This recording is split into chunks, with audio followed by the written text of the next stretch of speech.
জলপাইগুড়ি ক্রান্তি ব্লকে চাপাডাঙ্গা গ্রাম পঞ্চায়েতের তীব্র জলবদ্ধতায় প্রায় ৫,০০০ মানুষ বিপর্যস্ত। হাসপাতাল, স্কুল, কলেজের রাস্তা জলমগ্ন। ঘরে জল ঢুকে নষ্ট হয়েছে সবকিছু। বিদ্যুতের তার বিপজ্জনক অবস্থায়, রান্না বন্ধ, প্রশাসনের ত্রাণ অপর্যাপ্ত। পঞ্চায়েত প্রধান, উপপ্রধান অনুপস্থিত। বিজেপি সদস্যদের অভিযোগ, তৃণমূল তাদের কাজ করতে দেয় না, প্রতিশ্রুতি মিললেও সমাধান হয় না।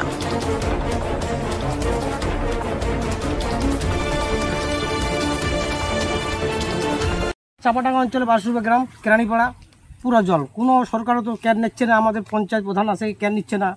আমরা ধান আবাদ করতে পারতেছি না, শখে 100 বিঘা জমি পড়ে আছে। যেভাবে বাড়ি এখন জলের তলে, সবার বাড়িতে অনেক জল, থাকা অসুবিধা, অনেক জল, গরু বছর থাকতে পারে না, বান ছাড়া মানুষ তো চলতে পারে না। আচ্ছা, তাহলে আপনাদের এই এলাকার প্রধান পঞ্চায়েত এরা কি চূড়া খাচ্ছে, তিলবাল দিচ্ছে, আর কি কিচ্ছু নাই। আচ্ছা, এর আগে আপনার এলাকাতে ওই মন্ত্রী আসছিল না? মন্ত্রী তো আসছে, দেখে ছাড়া যায়। হ্যাঁ, ওইদিকে 6 মাস চলবো, আবার ওইদিকে কিছু টান দিবে, তখন একটু বড় ধান করি। হ্যাঁ, জায়গা জায়গা করে, হ্যাঁ, চাষিরা।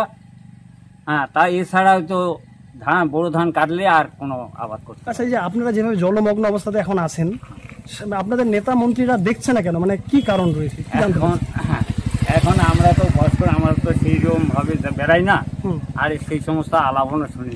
এখন তো আমরা অন্য ঠাকুর ব্যক্তি হিসাবে না, এই যে জল যে বাড়িতে লাগছে, এটা জানে প্রধান পঞ্চায়েত? হ্যাঁ, এগুলো তো দেখতেইছে।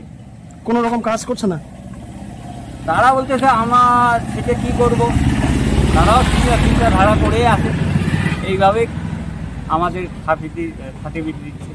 আচ্ছা, তাহলে কতটা মানে অসুবিধা কতটা হচ্ছে?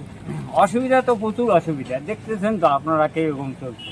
এই রাস্তাটা সম্পূর্ণ মনে করেন জল, আশেপাশে বাড়ি জল, ওই যে ভিতরে বাড়িগুলো, ওগুলো তো জল আছে।